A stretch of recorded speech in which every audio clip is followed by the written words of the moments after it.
ሁልጊዜም ቢሆን እሱ ባለበት ሳቅና ጨዋታ ነው ያለው ነው ይገርመኛልና። ሰላም ጤና ይስጥልኝ የዞላ ቲዩብ ተከታታዮች፣ ዛሬ ይዤላችሁ የመጣሁት መረጃ በጣም የሚያሳዝን መረጃ ነው። የመድረኩ ንጉስ ነጻነት ወርቅነህ በሞት አተነዋል። በእውነት በጣም ነው የሚያሳዝነው። ነጻነት ወርቅነህ በፊልሞቹ በድራማዎቹ እንደዚሁም ደግሞ በኢቢኤስ ቴሌቪዥን ላይ የቤተሰብ ጨዋታ ፕሮግራም ላይ ለረጅም ዓመት ሲያስቀን ሲያዝናናን የነበረ ሰው ታላቁ የመድረኩ ንጉስ ምርጡን አርቲስት አተነዋል። በእውነት በጣም ያሳዝናል። የነጻነት ወርቅነህና የታሪኩ ባባን ሀዘን የሰማውበት ሀዘን ተመሳሳይ ሀዘን ነው። ሁለቱም ሳይታመሙ ድንገት ነው ሞቱ የተባለውና እንግዲህ የዛሬ ስንት ዓመት ነው ታሪኩ ባባም ሲያርፍ እንዲሁ ምንም በተሰማበት ድንገት ነው ታሪኩ ባባ ሞተ ሲሉ በጣም ነው የደነገጥኩት። በጣም ነው ያዘንኩት። ልክ እንደዚሁ ምንም ታመመ ሰው ታመመ ሲባል የሆነ የምትጠብቁት ነገር አለ፣ ግን ድንገተኛ ሞተ ሲባል ግን በጣም ነው የሚያሳዝነውና አሁንም ልክ ነጻነት ወርቅነህንም እንደዛው ነው። ልክ እንደዛው ድንገተኛ ሞት ነው ነጻነት ወርቅነህ ሞተ ሲባል በጣም ነው የደነገጥኩትም በጣም ነው ያዘንኩትም። ምንም የማጠበቁት ነገር አለ። ለምሳሌ በነገራችን ላይ አስፋው መሸሻን ካጣ ነው 2 ዓመት አለፈው። አሁን ከ4 ቀን ምናምን በፊት ነው 2 ዓመት ያለፈውና እንደውም ከጓደኞች ጋር እያወራን ነበር። ጊዜው እንዴት ነው የሚሮጠው?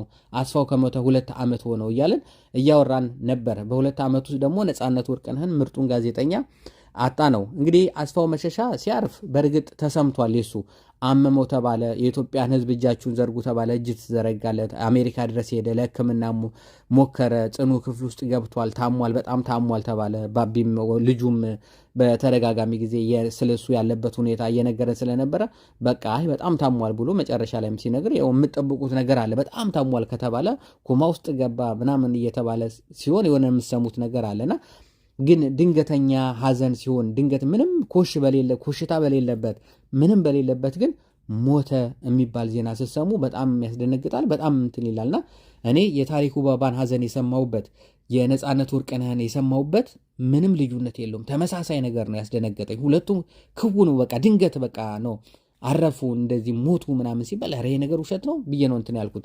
በእርግጥ ነጻነት ወርቅነህ ከዚህ ቀደምም እንደዚሁ ሞቷል ተብሎ ተሰርቷል። አንዳንድ ጊዜ ያው ሰዎች ሞተ ተብሎ ይሰራሉ፣ ግን ሐሰተኛ መረጃዎች ያስታውቃሉ። ሐሰተኛ መረጃዎች እውነተኛ መረጃዎችም እንደዚሁ ያስታውቃሉ። እውነተኛ መረጃዎች ይዛው ውነኛ ሰዎች የቤተሰብ የሚባሉት በሚሰራበት አካባቢ ይራገባልም። እነሱ እውነታውን ነገር ትክክል ነው ብለው ያረጋግጣሉ፣ ይናገራሉ። ለምሳሌ አሁን የነጻነት ወርቅነህ በቴሌቪዥኑም በኢቢኤስም ራሱ ተናግሯል። ትላልቅ የሀገር ሰዎች የሀገር ባለውለታ የሆኑ ሰዎችም ነፍስ ይማር በጣም ያሳዝናል እያሉ ሀዘናቸውን እየገለጹ ነው ያሉት። በእርግጥ ከዚህ ቀደምም እንደዚሁ አርፏል ተብሎ ተወርቶበት አንድ ተባራሪ ነገሮች ናቸው የተወራው እንጂ እንደዚህ በትክክል አይደለም። ያው ሰው አውቆም ይሁን ሳያውቅም ይሁን እየተቀበለ የሚያራግበው ነገር አለ። በእርግጥ በዛን ጊዜም በጣም አሞት ህንድ ለሕክምና ሄዶ በሕክምና በሄደበት ወቅት ላይ ነው። አንዳንድ ሰው የተወሰነው መረጃ እኮ ትክክል ናቸው። ለምሳሌ ህንድ ሕክምና ሄዶ ነበረ፣ እነሱ ግን ሞተ ብለው አወሩ። እሱ ግን ደግሞ ተሽሎት መጥቶ ተሽሎኛል እግዚአብሔር ይመስገን ደህና ነኝ ብሎ ሁሉ ነገር ጨርሻለሁ ብሎ መጥቷል። እንግዲህ ህንድ በሄደበት ሄዶ ከመጣ በኋላ ግን የሰውነቱ ሁኔታዎች ቀንሰዋል። ሰውነቱ አሁን በፊት ትንሽ ወፈራም ነገር ነበር ምናምን አይደል?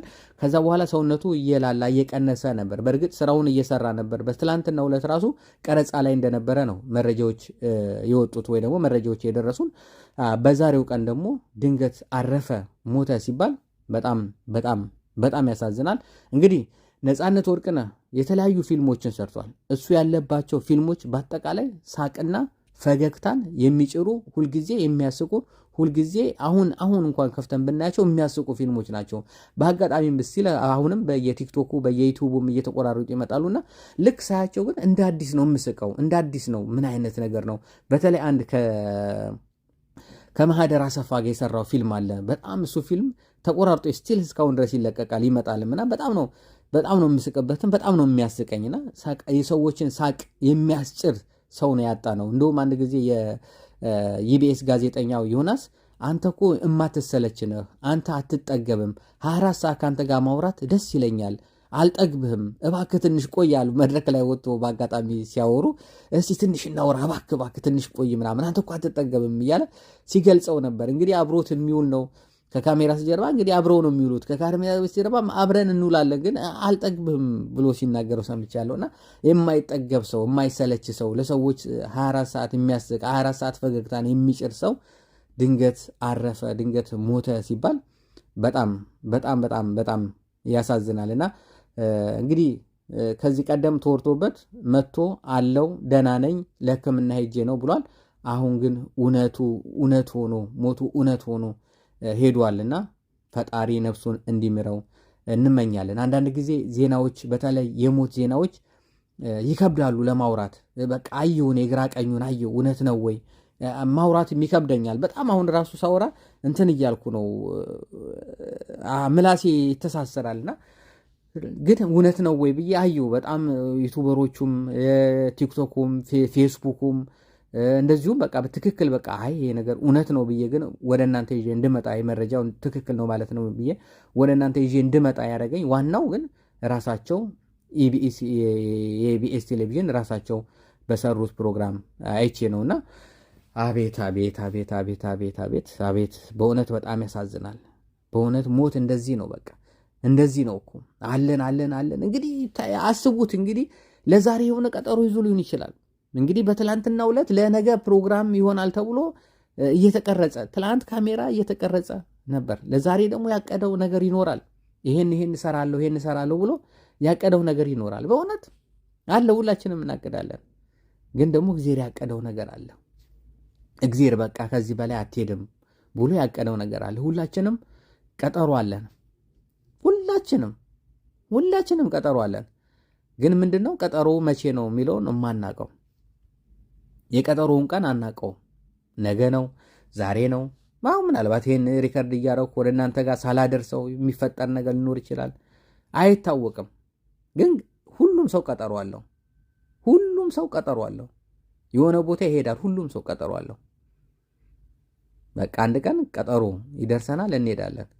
እና በጣም ያሳዝናል። ግን ስንሰራ መጥፎ ስናረግ፣ ሰው ስንበድል፣ በሰው ነገር ስንመኝ፣ ሰውን ለመጣል ስንሯሯጥ፣ ሰውን ስንሳደብ ምናምን ምን እንደሚመጣብን ይህ ቀጠሮውን እንረሳዋለን።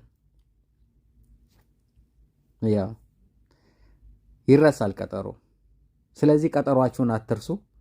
ሁላችሁም በእውነት ሁላችንም ቀጠሮ አለን። እኔም ቀጠሮ አለኝ። ቀጠሯችንን አንርስ። ባለንበት በዚች ምድር ላይ ግን በተቻለን ያህል መልካም ነገሮችን እናርግ። ስንቅ እንዲሆነ መልካም ነገሮችን እናርግ።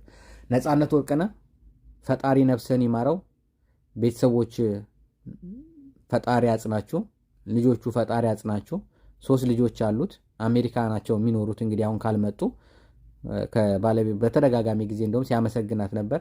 ባለቤቴ ነች ልጆቹን የምታሳድገው ብቻዋን እዛ እያለ በተደጋጋሚ ሲያወራ ነበርና ፈጣሪ ልጆችን ያሳድግልህ፣ ለቁም ነገር ያብቃልህ። ፈጣሪ ልጆቹን ያጽናችሁ። ቤተሰብ በአጠቃላይ ያጽናችሁ። በእሱ ሐዘን ውስጥ ያላችሁ ያጽናችሁ። ፈጣሪ ከክፉ ነገር ሁሉ ይጠብቀን። ሀገራችንን ሰላም ያርግልን። መልካም ቆይታ። ባይ ባይ።